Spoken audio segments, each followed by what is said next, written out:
Okay, I need you to stop scrolling for a second, because what a former New York City medical examiner just said about Celeste Rivera's body has completely changed everything I thought I knew about David's case.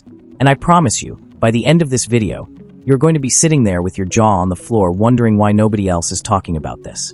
I'm not exaggerating. I'm not hyping it up.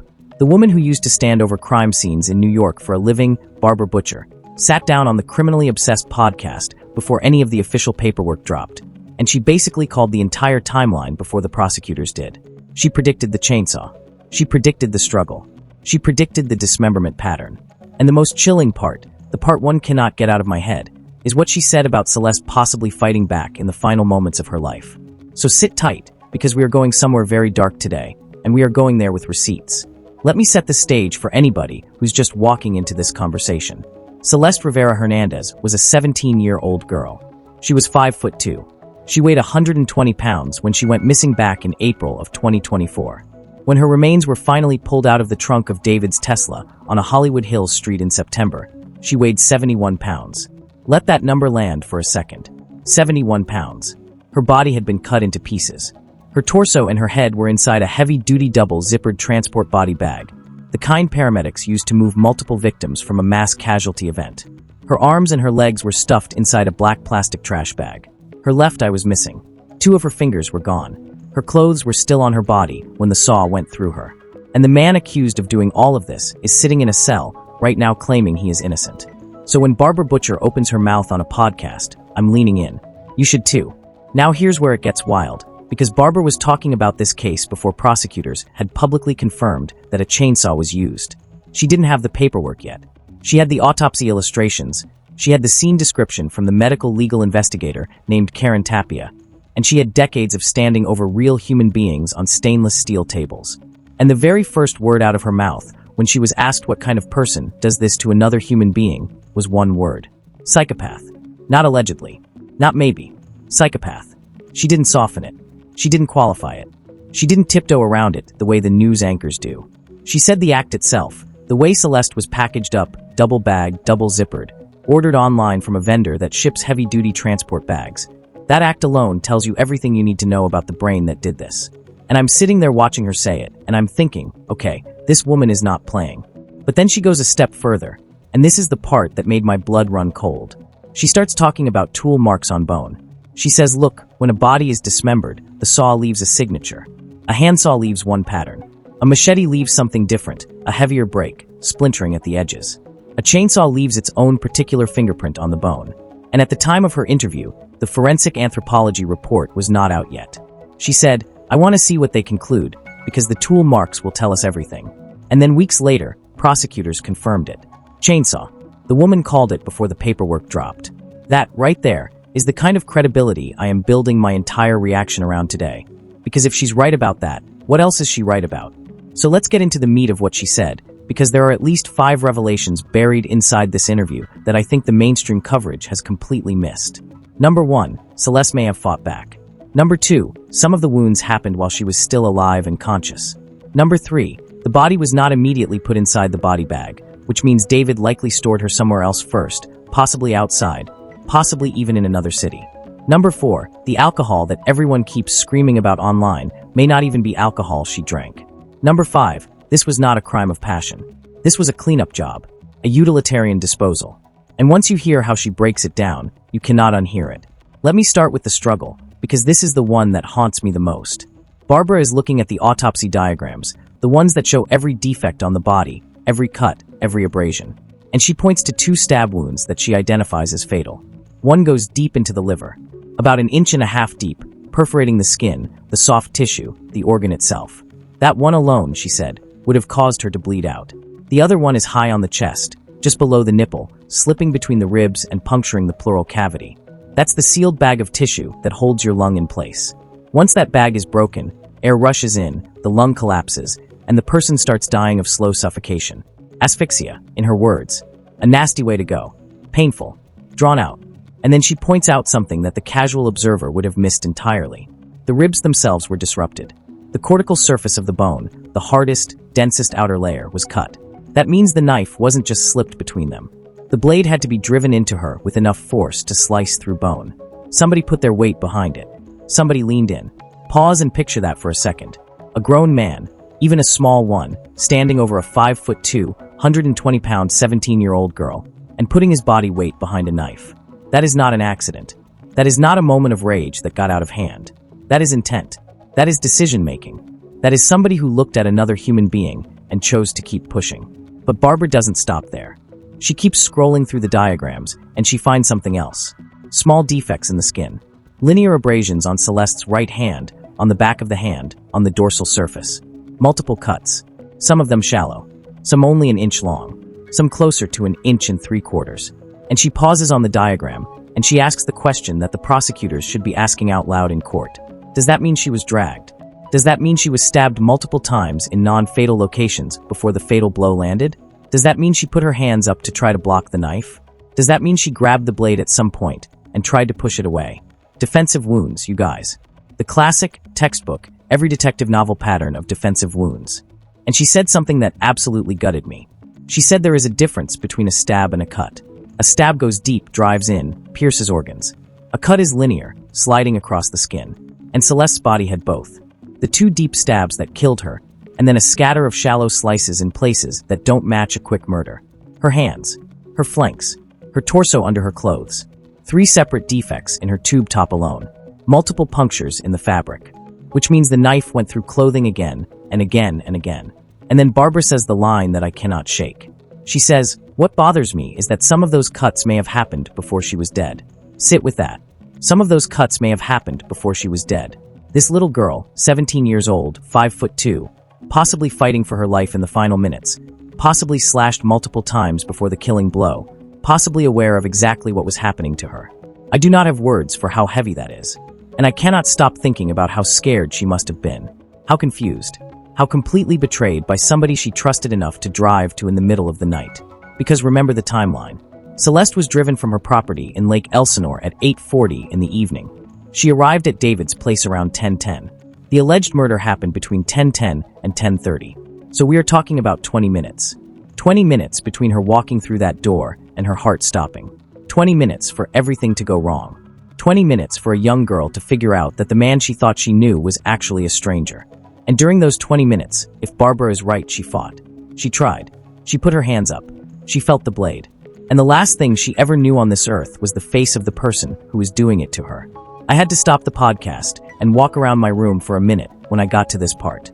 I had to, because the cold clinical voice of a former medical examiner reading off a diagram is somehow more devastating than any tabloid headline. There is no music. There is no dramatic camera angle. There is just a woman who has done this job for decades, looking at a piece of paper and quietly telling you that a child fought to stay alive. Okay. Let me keep going because there is more. And the deeper Barbara goes, the more she paints a picture that prosecutors are going to use to push for the worst possible charges. The next thing she addresses is the dismemberment itself. And this is where she shows that she is not just guessing. She is reading the evidence. She points out that the autopsy used the clinical term dismemberment for the limbs. But for the fingers, the autopsy used a different word. Mutilated.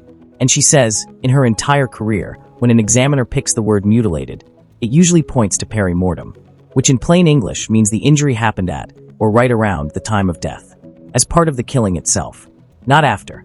So the fingers, you guys. The fingers may have been a part of the murder, not a part of the cover-up. Think about what that means. Somebody was doing things to her hands while she was either dying or just dead. Why? Was it punishment? Was it ritual? Was it practice for something that came later? Was it the killer testing whether burning small body parts in a burn cage was even possible before committing to the larger plan? Because remember, David bought a burn cage. He bought a chainsaw. He bought the body bags online. And then he never actually used the burn cage on the body. Why? Why would somebody set up that elaborate of a disposal plan and then chicken out of the most important step? Barbara has a theory on that too. She brings up the wildfires, the Palisades fires, the Malibu fires, the fact that this whole story is happening in Los Angeles, in the wake of a city that watched entire neighborhoods burn to the ground because of a single ember on a windy day. And she says, look, those burn cages get up over 1,000 degrees. You can cremate a human body in one. It would have worked. But the second a neighbor in the Hollywood Hills sees smoke rising over a fence at 2 in the morning, the fire department is at your door inside of 15 minutes. And if even one ember floats out of that cage and lands in dry brush, you have just lit up half the canyon. So the killer talked himself out of it. or somebody around him talked him out of it. Which leads us right into the next bombshell.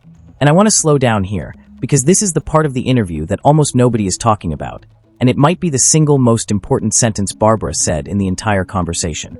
She was asked about the decomposition, about the maggots, about the insect activity inside the body bags, and her answer rewrites the entire timeline of this murder.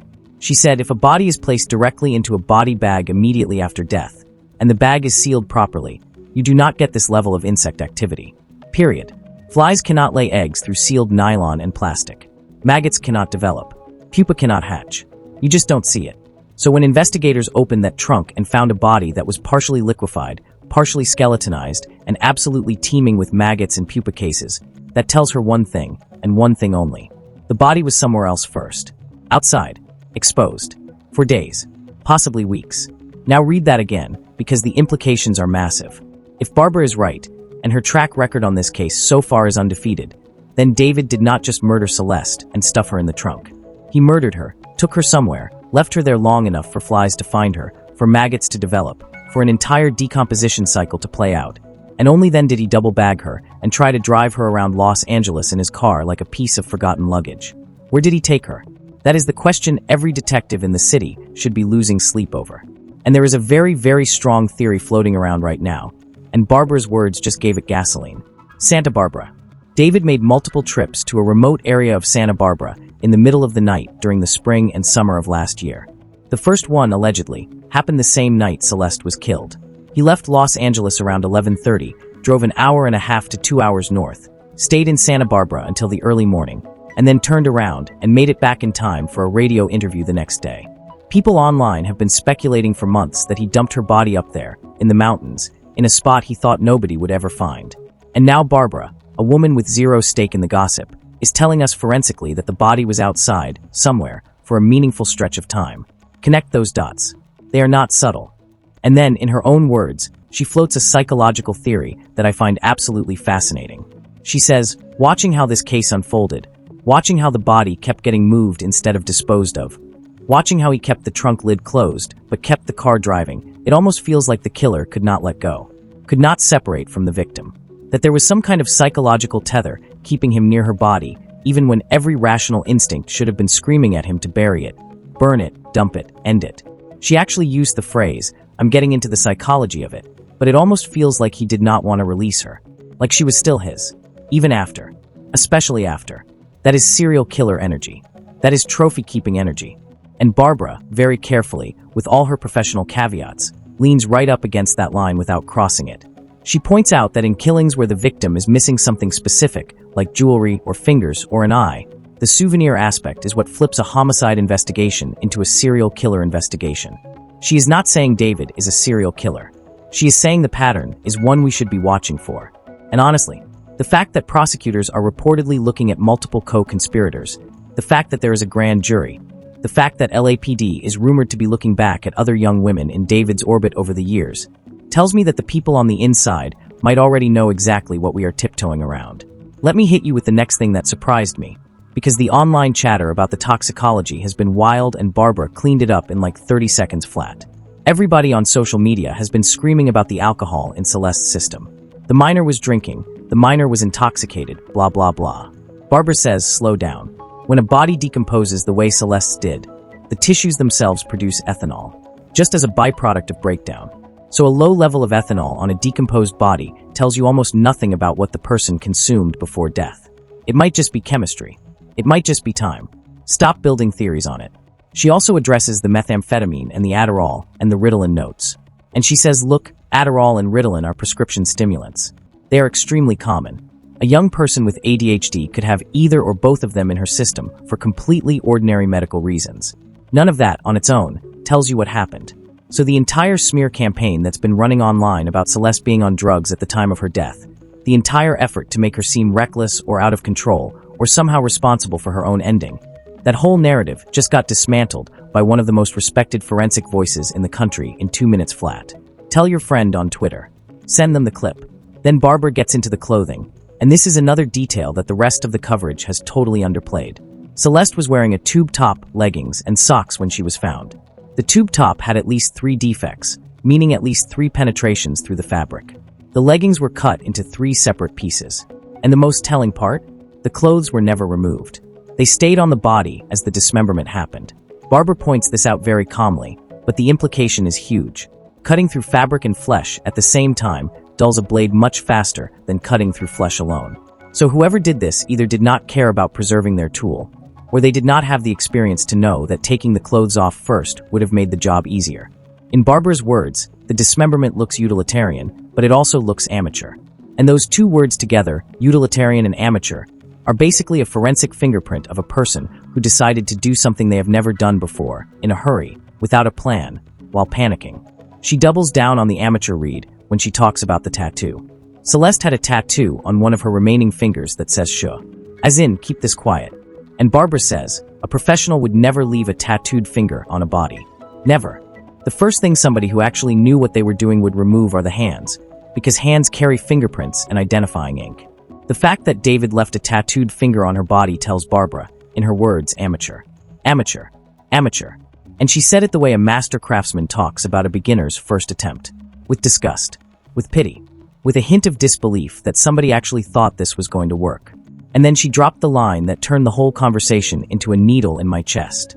She looked at the tattoo, the little shoe on the finger, and she asked the most haunting rhetorical question of the entire interview. What is the secret? What is the shoe?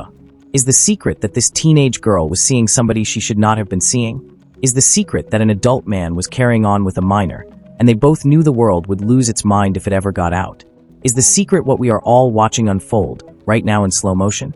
Because if that finger was meant to symbolize a secret, and the secret was the relationship itself, then that finger was never going to be left on the body by accident. It was either a message, or it was the smoking gun. And either way, it screams of somebody who did not think the consequences through. I want to come back to the eye, because this is the most disturbing thing in the entire autopsy, and I do not think we have given it the space it deserves. Celeste was missing her left eye. The right one was still there, although it was liquefied from decomposition. Now the question everybody asks is, was the eye removed, or did it just decompose and drain away with everything else? And Barbara, very carefully, says, I don't know. She actually pauses. She says, terrible to think about, but the other eye was present. So is there a way the missing one was so decomposed that it liquefied and drained out of the socket, depending on how the head was angled in the trunk? Possibly. Or did somebody remove it before she ever ended up in the bag? Also possibly. She refuses to commit. And that, to me, is more chilling than if she had picked an answer. Because when Barbara Butcher tells you she can't tell, that means a real human being might have done something so methodical that even the experts cannot reverse engineer it from the evidence that's left. All right, take a breath. Let me bring you back to one more thing, because I think this is the strategic point that ties the entire case together and gives the prosecution their roadmap. Barbara was asked directly whether she thinks more than one person was involved. And she didn't hedge. She said, when I look at the choices that were made, the body bag ordered online, the chainsaw, the burn cage purchased and then abandoned, the trip to Santa Barbara, the eventual sloppy parking on a public street in Hollywood, it does not feel like one person making decisions in a vacuum. It feels like a person with advisors. People in the background saying, no, don't use the burn cage, somebody will see the smoke. People saying, no, don't try to cut her up with a scalpel, use a chainsaw. People saying, yeah, order the bag, here's a website. She used the word entourage. I cannot picture one person, a singer, sitting around alone planning how to dispose of a body without someone else knowing his thoughts. Those are her words. Just an idea, she said. But there it is. And that little aside, just an idea, is the most loaded sentence in the whole interview.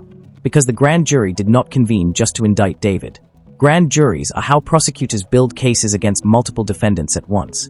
They are how you secure testimony from people who might otherwise stay quiet. They are how you find out who knew what and when. And if Barbara, sitting on a podcast with zero access to the inside of the investigation, can already see the silhouette of a conspiracy from the patterns on the body, then the people inside the courthouse are way ahead of her.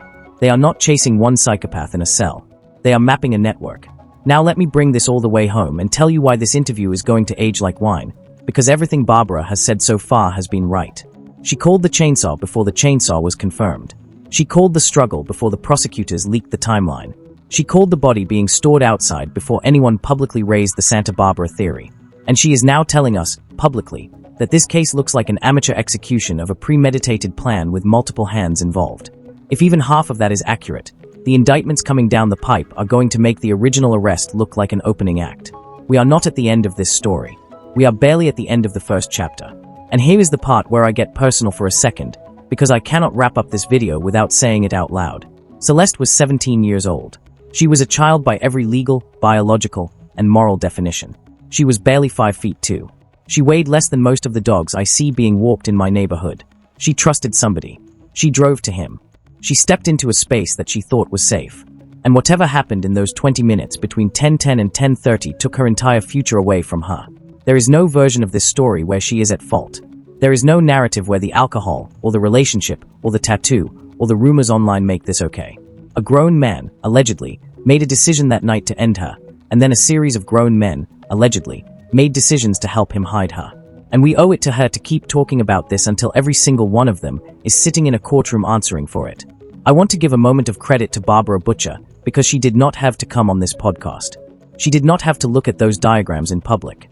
She did not have to put her professional reputation on the line by making predictions before the official forensic anthropology report came out. She did it because she has spent her entire career fighting for the people on her tables. The people who cannot speak for themselves anymore. The people who deserve to have a stranger walk into a room and say, "Here is what I see. Here is what the evidence tells me. Here is the truth as I read it." That kind of voice, in this kind of case, is gold. And we should be amplifying it instead of drowning it out with speculation. Before I wrap, let me tell you what I am watching for in the next few weeks, because if Barbara is right, here is the script that is about to play out. 1. The forensic anthropology report will officially confirm chainsaw tool marks on the bone, matching the make and model of the chainsaw David purchased. 2. Prosecutors will file additional charges related to the mutilation of the fingers, framing it as part of the killing rather than the cover-up.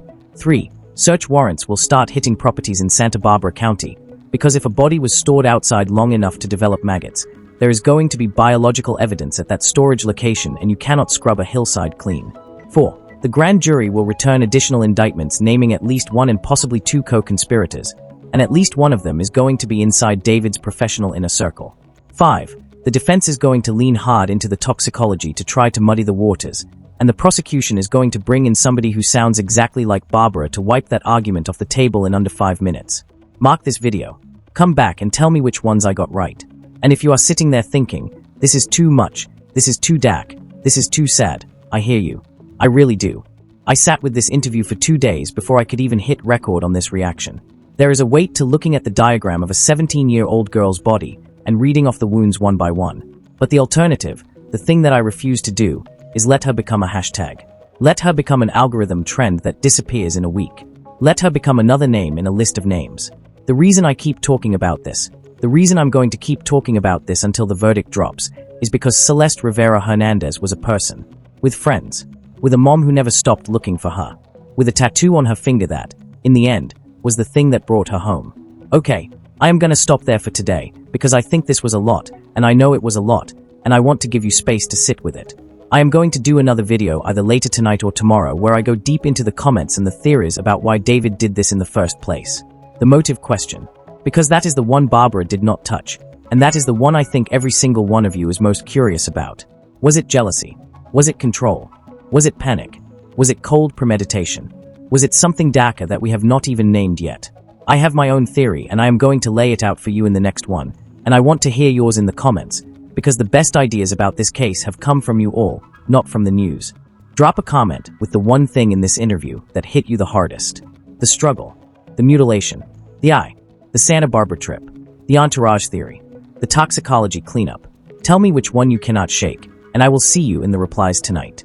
If this is your first time on the channel, hit subscribe so you do not miss the follow-up video, and turn the notifications on, because when the next update breaks, I am the first one talking about it.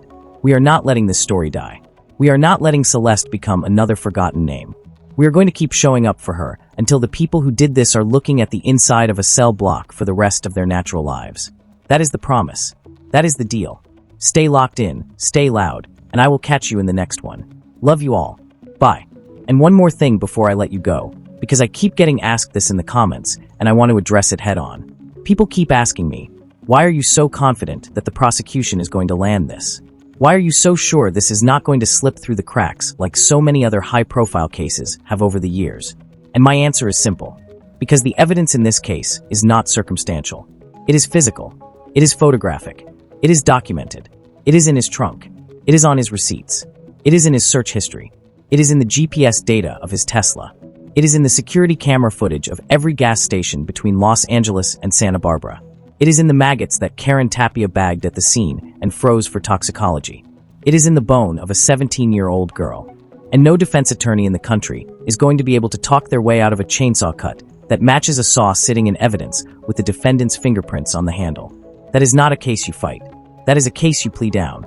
And when the plea offer comes, watch his face.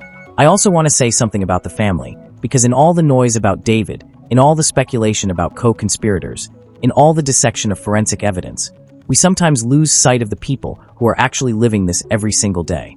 Celeste's mother, Celeste's siblings, the friends who used to text her and now scroll past her name in their phones without being able to delete it.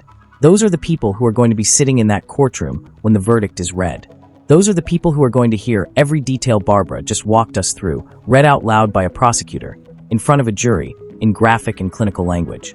And those are the people we should be holding closest in our thoughts as this case moves forward. If you have a kid in your life right now, hug them tonight. If you have a sister in your life right now, call her tomorrow. If you have a mom in your life right now, thank her this week. Because the only thing more devastating than what happened to Celeste is the silence that closes in on the people who loved her. Do not let your people sit in silence. Reach out. Show up. Let me also clear up one piece of misinformation that has been floating around, because I have seen it in like 8 different comment threads now and it is wrong. People keep saying that the body bag David ordered is some kind of standard issue item that anybody might have for camping or storage. That is false. Barbara was very specific about this. The bag found in the trunk was a double-zippered, heavy-duty, handled transport bag. The kind used to move multiple deceased individuals from a disaster scene. It is not sold at Walmart. It is not sold at a hardware store. It is sold by specialty vendors who normally only ship to funeral homes, coroner's offices, and emergency management agencies. The fact that a private individual ordered one is, in and of itself, an enormous red flag. The fact that he ordered it ahead of the killing, if that timeline holds, makes it premeditation in flashing neon letters. Nobody buys a transport body bag because they think they might one day need one. Nobody. That order alone is going to be Exhibit A. And circling back to the Santa Barbara theory for one more beat, because I want you to picture the geography here. Santa Barbara is not a quick errand. It is a real drive. An hour and a half if traffic is kind to you. 2 hours if it is not. So the idea that David drove all the way up there in the middle of the night, on the very night Celeste died, and stayed long enough to do something meaningful before turning around and coming back for a morning radio interview, tells you that whatever happened up there mattered to him. You do not make that round trip for nothing. You make that trip because you have a destination, a spot, a specific patch of dirt or brush or canyon road that you have either scouted before or that somebody told you about. And the fact that he went back multiple times in the weeks that followed tells you he was either checking on something, retrieving something, or trying to make sure that something had finally decomposed enough to be moved. None of those possibilities are good. None of them. And every single one of them paints a man who knew exactly what he was doing. The last thing I want to flag, and then I really am wrapping, is the timeline gap between the killing and the discovery. The murder allegedly happened in late April. The body was found in early September. That is more than 4 months. For months. In Los Angeles heat. In a Tesla trunk. Sometimes parked. Sometimes driven. Sometimes, if the theories are correct, deposited outside in Santa Barbara during the worst of the summer. The fact that this man went on with his life during those 4 months, ordered a chainsaw, ordered a burn cage, went on tour, performed for crowds in blood-splattered stage outfits, allegedly recorded music, posted on social media, and behaved publicly as if nothing had happened is by itself one of the most disturbing details in the entire case. Because it tells you that he was capable of compartmentalizing a corpse the way most people compartmentalize a tax return. That is not normal grief. That is not even normal guilt. That is the operating system of somebody who never saw Celeste as a full human being in the first place. And once you understand that, every other detail in this case starts to make a sick, terrible kind of sense. I want to keep saying her name, Celeste Rivas Hernandez, because names matter and memory matters, and the people in that cell block need to hear her name every single day for the rest of their lives. I want to keep saying her name, Celeste Rivas Hernandez, because names matter and memory matters, and the people in that cell block need to hear her name every single day for the rest of their lives. I want to keep saying her name, Celeste Rivas Hernandez, because names matter and memory matters, and the people in that cell block need to hear her name every single day for the rest of their lives. I want to keep saying her name, Celeste Rivas Hernandez, because names matter and memory matters, and the people in that cell block need to hear her name every single day for the rest of their lives. I want to keep saying her name, Celeste Rivas Hernandez, because names matter and memory matters, and the people in that cell block need to hear her name every single day for the rest of their lives. I want to keep saying her name, Celeste Rivas Hernandez, because names matter and memory matters, and the people in that cell block need to hear her name every single day for the rest of their lives. I want to keep saying her name, Celeste Rivas Hernandez, because names matter and memory matters, and the people in that cell block need to hear her name every single day for the rest of their lives. I want to keep saying her name, Celeste Rivas Hernandez, because names matter and memory matters, and the people in that cell block need to hear her name every single day for the rest of their lives. I want to keep saying her name, Celeste Rivas Hernandez, because names matter and memory matters, and the people in that cell block need to hear her name every single day for the rest of their lives. I want to keep saying her name, Celeste Rivas Hernandez, because names matter and memory matters, and the people in that cell block need to hear her name every single day for the rest of their lives. I want to keep saying her name, Celeste Rivas Hernandez, because names matter and memory matters, and the people in that cell block need to hear her name every single day for the rest of their lives. I want to keep saying her name, Celeste Rivas Hernandez, because names matter and memory matters, and the people in that cell block need to hear her name every single day for the rest of their lives. I want to keep saying her name, Celeste Rivas Hernandez, because names matter and memory matters, and the people in that cell block need to hear her name every single day for the rest of their lives. I want to keep saying her name, Celeste Rivas Hernandez, because names matter and memory matters, and the people in that cell block need to hear her name every single day for the rest of their lives. I want to keep saying her name, Celeste Rivas Hernandez, because names matter and memory matters, and the people in that cell block need to hear her name every single day for the rest of their lives. I want to keep saying her name, Celeste Rivas Hernandez, because names matter and memory matters, and the people in that cell block need to hear her name every single day for the rest of their lives. I want to keep saying her name, Celeste Rivas Hernandez, because names matter and memory matters, and the people in that cell block need to hear her name every single day for the rest of their lives. I want to keep saying her name, Celeste Rivas Hernandez, because names matter and memory matters, and the people in that cell block need to hear her name every single day for the rest of their lives. I want to keep saying her name, Celeste Rivas Hernandez, because names matter and memory matters, and the people in that cell block need to hear her name every single day for the rest of their lives. I want to keep saying her name, Celeste Rivas Hernandez, because names matter and memory matters, and the people in that cell block need to hear her name every single day for the rest of their lives. I want to keep saying her name, Celeste Rivas Hernandez, because names matter and memory matters, and the people in that cell block need to hear her name every single day for the rest of their lives. I want to keep saying her name, Celeste Rivas Hernandez, because names matter and memory matters, and the people in that cell block need to hear her name every single day for the rest of their lives. I want to keep saying her name, Celeste Rivas Hernandez, because names matter and memory matters, and the people in that cell block need to hear her name every single day for the rest of their lives. I want to keep saying her name, Celeste Rivas Hernandez, because names matter and memory matters, and the people in that cell block need to hear her name every single day for the rest of their lives. I want to keep saying her name, Celeste Rivas Hernandez, because names matter and memory matters, and the people in that cell block need to hear her name every single day for the rest of their lives. I